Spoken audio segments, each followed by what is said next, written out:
Hi, and welcome to the R2RB Indie Artist Podcast. And today I have with me Greg Allen of the Allen brand. Thank you so much, Greg, for joining me. How are you? I'm well. Good, good. I like to ask two questions to get us started. What is your favorite app on your phone and why? I would say, um, I would say my favorite app is probably, I guess I would say Facebook, just because it helps me stay connected with family and friends. But I try to limit my social media usage as much as possible. So I hear you about that one. Absolutely. All right. Are you a morning person or a night owl? I'm more of a night owl. I should be more of a morning person, but I'm usually up late, thinking about different song ideas or watching a documentary or something of that nature. So. Yeah, plus, I think with if you have gigs, most of the time they're at night too. So, Yeah. I right? try to get I get a lot of 5 to 8 slots, so that's nice when I Oh, can that's get those. But yeah, very nice. Nice. All right. So, what do you like to do when you're not doing music?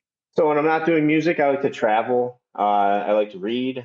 I watch a lot of documentaries. I have a full-time job, spend time with family, newly engaged, so spend time with the fiance. But yeah, other than that, I mean, writing music. Nice. All right. All right. Is your fiance into the music? Is she a musician?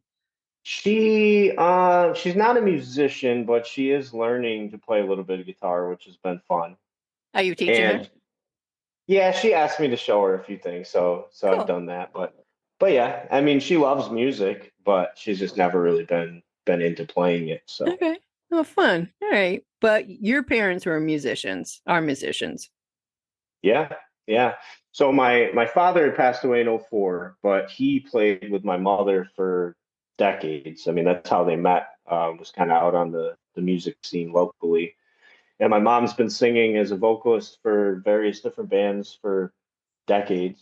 So yeah, I grew up in a very musical household, lots of a wide variety of music, everything from country music to Led Zeppelin, the Beatles, Oh, wow. um, Gladys Knight and the Pips, Oh, there you go. Joe Cocker. Oh, So wow. Some of my yeah, favorites.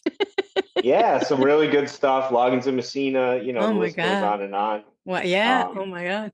So you yeah. were basically just born with the music in your blood. Yeah, yeah. I mean, my uncle on my mom, both of my mom's brothers play music and sing. My grandpa played music in the '50s. My grandma can sing a bit. She used to play guitar at one point as well. And on my dad's side, his brother played drums, and he played guitar and sang. So So when did you really get into either playing or really getting into the music yourself at what age? yeah, I was probably I think I was 6 when I started playing the drums. Really? That might have just been an outlet of frustration as a child. I'm not sure. But I started playing the drums and banging on pots and pans, and then they gave me a drum set, and we did have a full size set in our living room as well. So we blared the Allman Brothers, and I tried to play drums along to it. And, that was kind of the beginning, and then I started playing guitar at 12. And it wasn't maybe a couple years after that I started playing some gigs locally and just some acoustic stuff. So. Were you ever part of a band or have you always been solo? So I started solo. I would sit in with my mom and dad and their band here and there. I remember being maybe 10 or 11 and playing drums on a song at a party that they were playing at.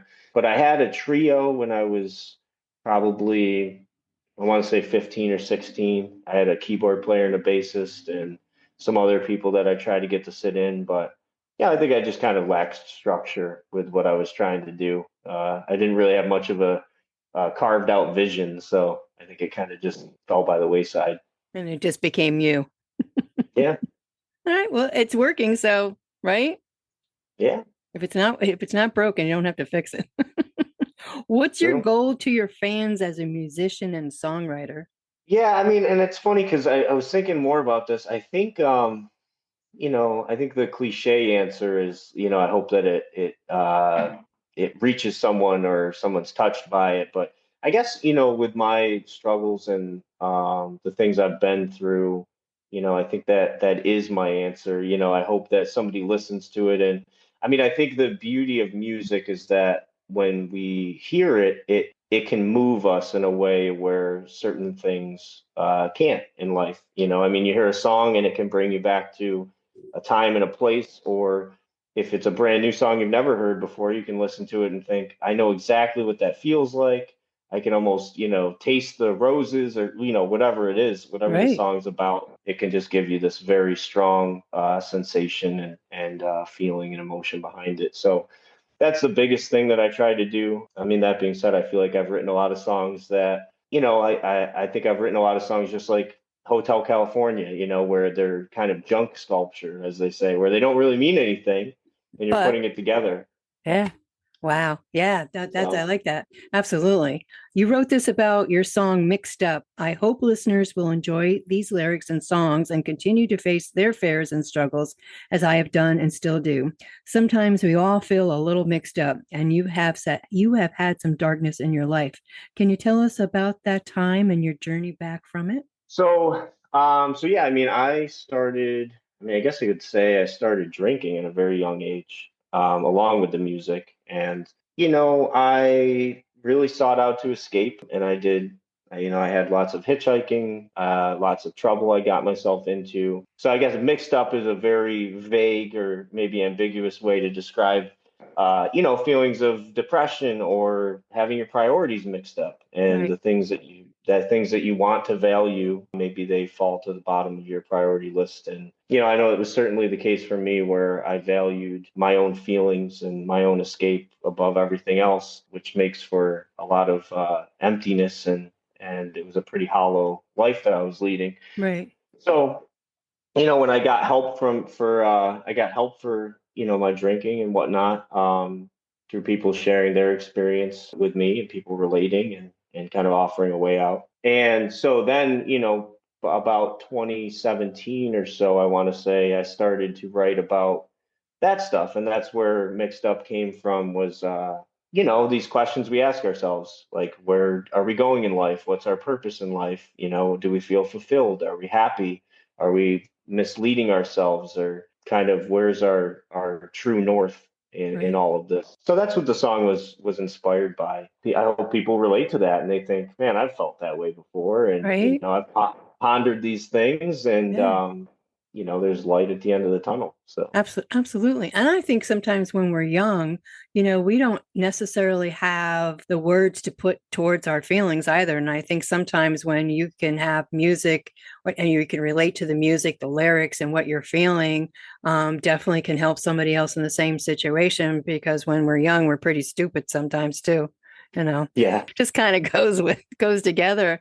And then having somebody maybe have gone through a similar situation like yourself and being able to reach out and say, man, he really gets me. I don't even know who he is, but and I think Right.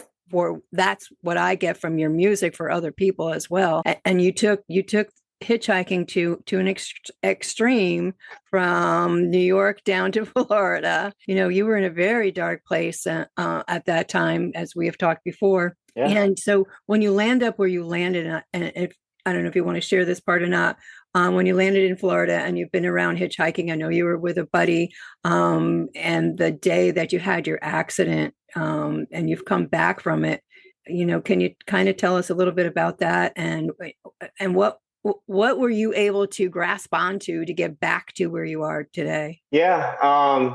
So yeah, I was hitchhiking for about a year with a acquaintance, I guess I would say, but he did a lot of looking out for me. And we played music and partied, and we met people and kind of slept outside or on beaches and what have you. And we had parted ways at that point, where I decided that he wanted to stop drinking and I wanted to continue drinking. And that was really the reason for our kind of divide, but it was cordial and everything. And so I went my own way, and I had a lot of blackouts. I had a lot of moments where, I mean, really, I was just frightened of myself, because I would drink and kind of lose control. And I was out alone. I ended up trying to, I guess I wouldn't say trying to touch a train, but I was walking by and I put my hand out, and I vividly remember just the impact, and then a gentleman from this bar I was at came and saved my life and tied these tourniquets and everything. And, after that, I think I kind of adopted this victim personality, more or less, where I said, the world owes me something because this thing had happened. And Sure. I think that outlook had to kind of run its course. After that, I decided that, there was kind of hope for me to start again. And having no license, no car, no job, no real anchors, I think I was in a good position to actually get help for what I needed. Right. Um, And you had family support and you had outreach support and you ended back and were in New York. And I don't know if you believe, but I believe that somebody has been watching over you, yeah, to where you are today. Because my goodness gracious, what you have endured and come back from, not everybody does. yeah. Yeah, so kudos to you. And so then you're writing, so your music and your is it therapy for you, the writing part of it? It's interesting because I do find that if I take a week off from playing music or I'm busy doing some other things, maybe I've got some projects I put on hold or whatever, and I come back to it, I certainly feel a relief or maybe a release where I'm like, man, I needed that and I didn't know it, or, that felt good, or, maybe I'm a little bit more, it's maybe a little less of a job, or a chore, to play. And so that's always great, but I haven't, and I know I mentioned this before, but I haven't really sat down and thought like, oh, I need my music, I need my therapy. But I think that I think it's a good practice to emote. If you're frustrated with something, you can write a song or you can beat your guitar to death and do whatever you want. And I feel like that certainly helps me along. But I really try to I try to look at it as like this is a gift, to be able to play and write music. And when I do have a little bit of time away from it, I do find that maybe subconsciously even I miss it a little bit. Yeah. So Yeah. Yeah. I mean, I think that that's great that you're able to do that and just being able again to give back to your fans, to your listeners. Perhaps somebody hasn't thought of that either of, you're writing lyrics. Well, there's nothing wrong with journaling either. So, you may not think you're a songwriter or a lyrics, but you certainly can get a book and start writing. And I know so many people it's their outlet just to find, like you said, to bang on the drums or bang on your guitar or write a beautiful song. So right. yeah, absolutely. I love what you wrote about the story song and how that project got started. Tell us about that story behind that song. Yeah, I always like sharing that because I know my father's friends get a kick out of it for sure. So my dad was very private about a lot of his original stuff. After he passed away, we found all these tapes and we got all of his friends together and we played all these songs and they were just blown away. They're like, I didn't know he wrote any of this stuff. I'd never heard any of it. And there was bits and pieces of things he put together on this Tascam 8-track player, and he had these really cheesy '80s drum machines in the back, and he would have my mom sing harmonies, and he'd play these leads and everything. And as it was put onto the tape, it kind of was funny because it had this weird tremolo sound where it sounded like a guitar underneath a fan on full Right. blast. Wow. So everything just sounded wacky, and we burned it to a CD, and then you would get pieces of a song, and then it would end, and then another song would start, and they would blend a little bit here and there, and you're like, "What? This is just noise." But my mother and I were listening, and I said, "Hey, I like this song. I think it's called The Stories. I'm not sure." And she's like, "Yeah, that would work."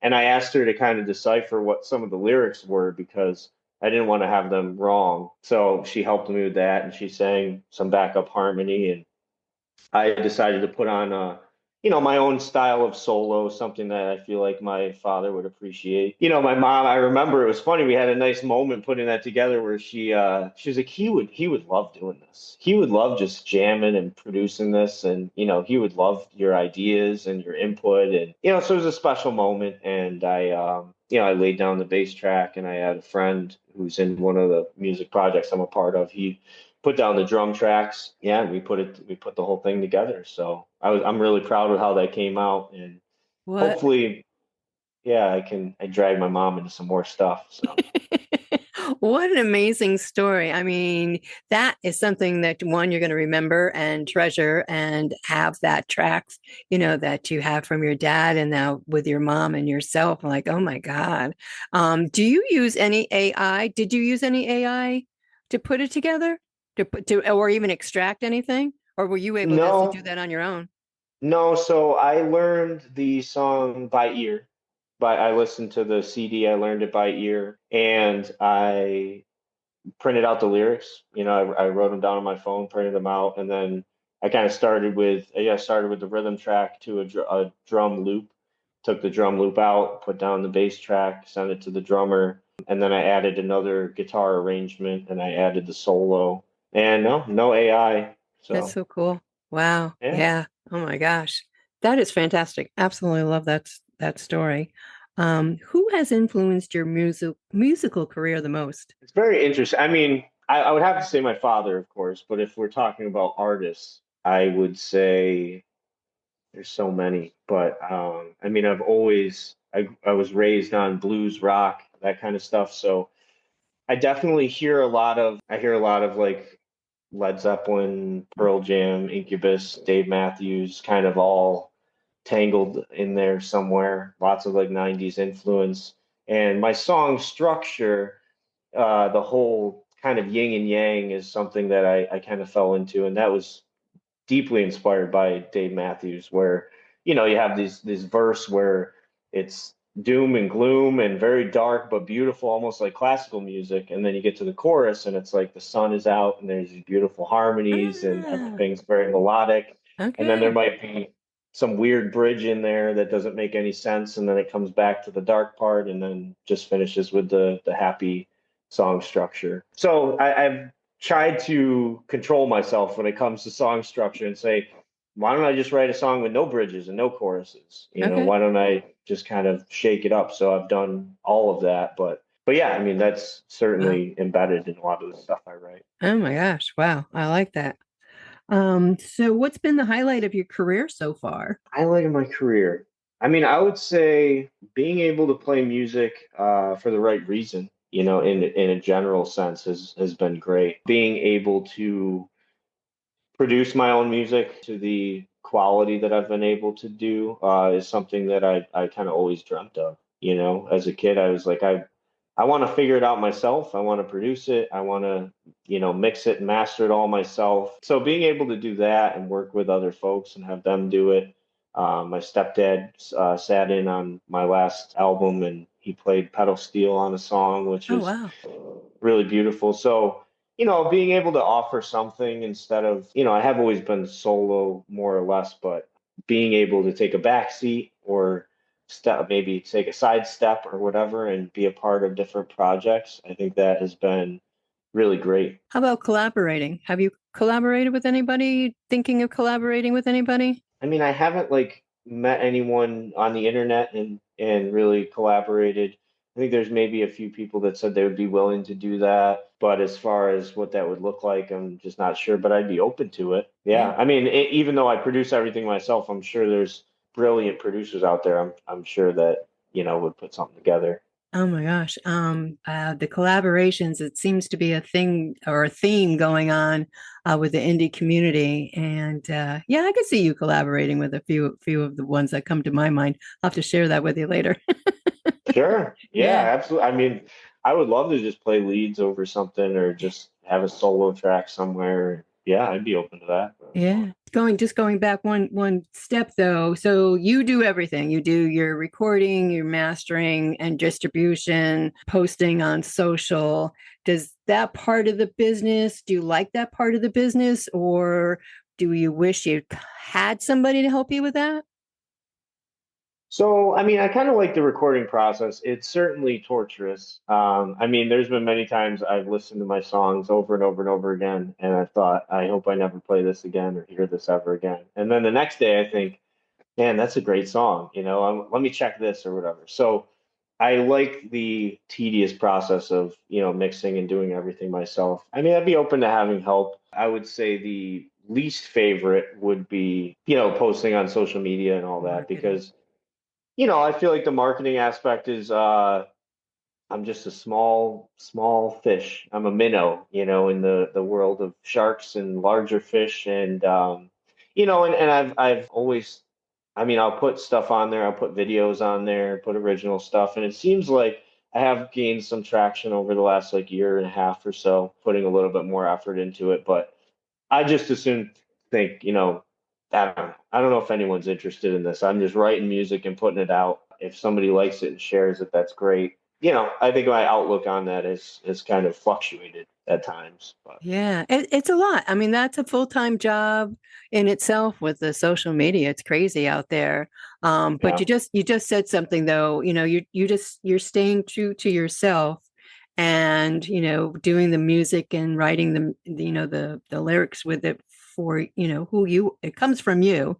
And then if, like you said, then if somebody likes it, then all the better. And I'm hearing that more and more too.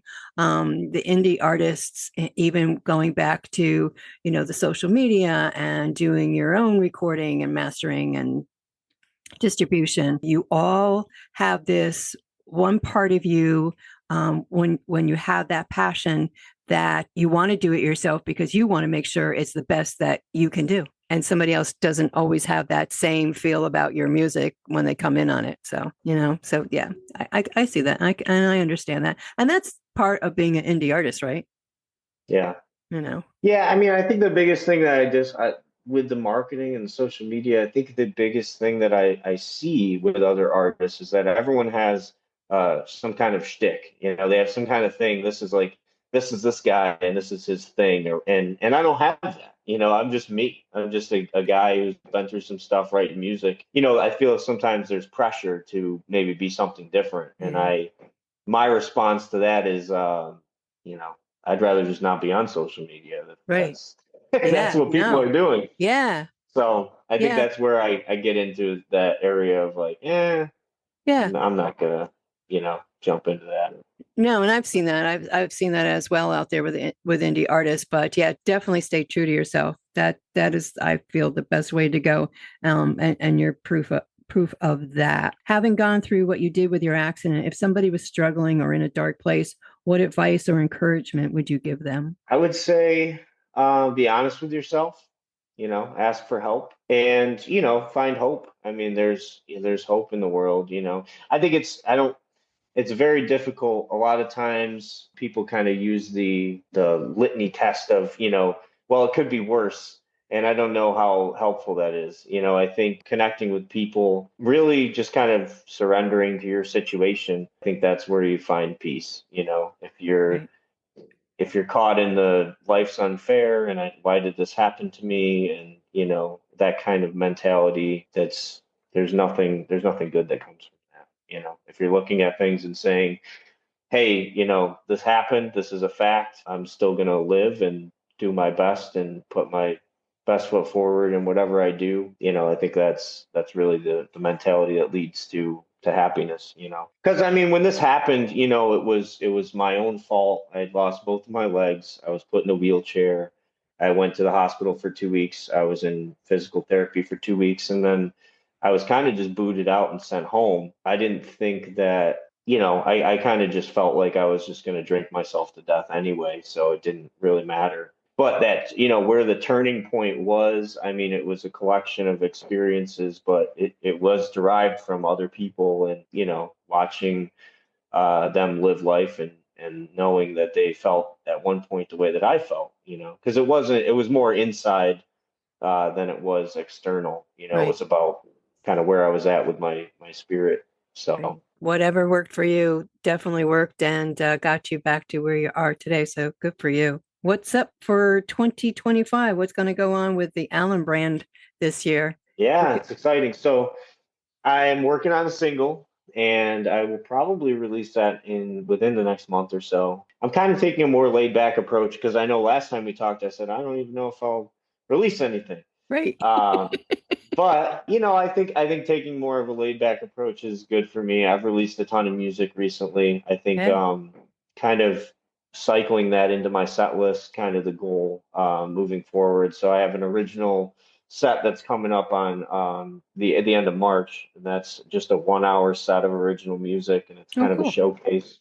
So that would be fun. And I'm actually going to be playing some gigs with my mother, kind of getting her involved and bringing her into the fold a little bit to sing some stuff that she loves to do. So that would be nice as well. Oh, that's really cool. Oh, that's great. Gosh, I wish I Yeah. lived I wish I lived closer. Yeah, But you live on the other side of the world. I know. It seems that that's so cool though, going out and gigging with your mom. That is really Oh great. yeah. Yeah. Yeah, and I do all the booking and stuff for my gigs, and I just kind of said, hey, would you be willing to do some of the stuff? I mean, we've kind of gotten together and played different events and played a few songs together without any practice, and it's kind of funny because we're fortunate enough to have the genetics between us, so we Right. just go play some event and we don't make any mistakes, and we're like, yeah, we haven't done that in 10 years, but that worked great. Great. Oh my gosh. I hope you do a live feeds on, on social so we can see. Sure. Yeah, that's something I could probably do. Yeah.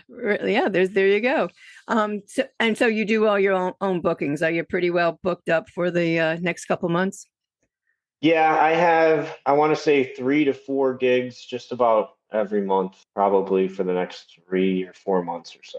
And you're up in New York State. Yep, yep. So upstate New York, we're at Syracuse. I'm really excited about your release and doing that for 2025. I can't believe we're here in the middle of February. That is so fantastic. Why don't you let's talk about your albums? Tell us about them. I'm really excited about my last album, my last couple albums. I know Time Away had 12 songs on it, and some of them were a little bit longer, but I really dove into these kind of Dave Matthews, Grateful Dead kind of sounds, and I tried to make every song a little bit unique in its own way, and so that was a lot of fun. And then Tiny World is the my most recent album, which is only 6 songs, and I actually had every song be a little bit shorter. So I'm always trying to mix things up as far as what I'm doing with the albums that I'm releasing, and I just hope people like it, love it, and listen to it and share it and Absolutely. enjoy So, it. well, let me just ask you about the albums. How far in advance do you start planning? Do you put, do you do a song and in the back of your mind is like, I want to keep that and put that aside for, for an album? So it really just depends. I mean, I sometimes I've written a song and then within 2 or 3 days I've had the bass, the leads, everything just put together. I'm like, there's put a bow on it, it's done. Other times I've written a song and I thought, I'm actually gonna chop this up and rewrite the whole thing. And so there's times where maybe I set a song aside and I say, hey, let's see what happens in the future with that. Or maybe if I get a burst of inspiration, I say, hey, let's pull that out of the archive and see what we can do to breathe some life into it. But it really depends. I know with Time Away, I had a few songs that were partially written. The title track was I mean, it kind of meant a lot to me, to be honest. It was something that just came, the idea of stealing time from yourself and Right. maybe doing things that aren't good for you, but not more along the lines of, I need to feed my spirit. I need to do what's right for me and follow that path. And we live in a world that's so crazy. It's so easy to fall away from that. So it was just kind of one of those things where I've been, stealing too much time away from myself. And I thought that was kind of a nice concept for a song. So the rest of the album, few songs I dug out of the attic and dusted off. But for the most part, I kind of just pieced them together as I went along. But it was probably, I want to say it was probably 6 months for 12 songs. Well, yeah, So yeah, yeah. And then, so each project for Time Away and Tiny World, do you think about the concept of the album per se from like the title, or do you put your songs together and then create, the project name? I guess I usually just think what song is like the most impactful here, or what's the song that kind of maybe all of these songs fit under the umbrella of, Tiny World was the first song I wrote for that album. And so that became the title track. And then Time Away I think that was also the first song I wrote, aside from some others that I might have added later on. But so, yeah, I mean, I guess to answer your question, again, I guess it depends. But I haven't thought, hey, this song kind of encompasses the whole feeling of the album. So Okay. I've kind of just thought, hey, I think this song is maybe maybe this is going to be the most popular song, or Hmm. maybe this is the most catchy song. Okay. So I'll kind of deem this the title track. There's just so much that goes on in indie artists' brains. Yeah. It's like hurts mine when I talk about it with everybody. Do you have a favorite song that you've written? One of that you really like that you put right up at the top? I guess it's always hard. I mean, so I've written a lot of songs about my father and him passing. And I guess it's kind of interesting because another thing that I stole from Dave Matthews was he would write songs that would sound like a love song. And then you would listen to the words, or you'd find out it's about like his grandfather. So I try to I want 10 different people to have their own experience with one song. So I wrote a song called If Somebody Ever. It could be interpreted as maybe like a breakup song, or maybe somebody passed away, Oh wow. or what have you. But it's almost like country-esque, it kind of country-esque in nature, because the line, the dog keeps crying, wondering where you've been, and I woke up this morning, I thought I would see you. And, it almost reminds me of a country song, but Yeah. it's based on a true story. I mean, after my dad passed away, our dog would wait at the top of the Oh yeah. stairs, Oh, and he would cry because he didn't know what was going on. And, oh, and he would yeah. always come up every morning. So, the theme of the song is just, if somebody ever leaves you, what will you do with that? Will you turn bitter and blue? Because some people do. And, so it's about that. If somebody leaves me, if somebody leaves you, what are you going to do with it? That kind of thing. So I really like that song. I play that a lot. I'm sure there's others, but it's tough because a lot of the stuff on Time Away was more overproduced. So I put lots of different layers on with the electric guitar. And so when you strip it all down and play it with the acoustic, sometimes it has a different vibe or Mm, a completely different effect. So, but there's a lot of songs on there that I love. I like songs where there's tons of different influences. yeah. And I think Golden Time that I wrote, which is basically about, just being grateful for the moment that we're in. You look back and you think, hey, man, that used to be a great time. And you can be sad about it. And then it's like, well, today is a great day as well. And Right. so kind of this change in perspective, but it has very Pearl Jam influenced guitar tracks. It has almost like a weird 50s sounding harmony line. And, there's just all this stuff combined in one song. And I thought it Wow. was. Greg, let me tell you, I really enjoy your music, your two albums, and all the songs in between, new songs coming out this year, all your gigging and having your mom on tour with you. So, where can everybody find you? So if you go to Spotify or any streaming service, you can search The Allen Brand, just like it sounds. You can also go to my Facebook. My link tree is posted on there. Find the event schedule if you do live locally, but all the good stuff. My link tree will take you to every release that I've had with my prior four-piece band, my duo project, all my solo original stuff as well. So Did you you just can put the check link? that out. Did you just put the link tree together? Did I just see that post? Is that new, the link tree for you? It's not new. No. No, I just post it in various different Oh, ways every few weeks or so. And I actually, my business cards, they have the QR code for oh, the cool. link tree as well. So because that's the best way to do it, because it never changes. Yeah. So whatever I do on the phone with the link tree and it's all set, it's the same QR. Cool. Well, I want to thank you so much for being here and being part of the R2RP podcast series. Thank you. Thank you so much for having me. You are welcome.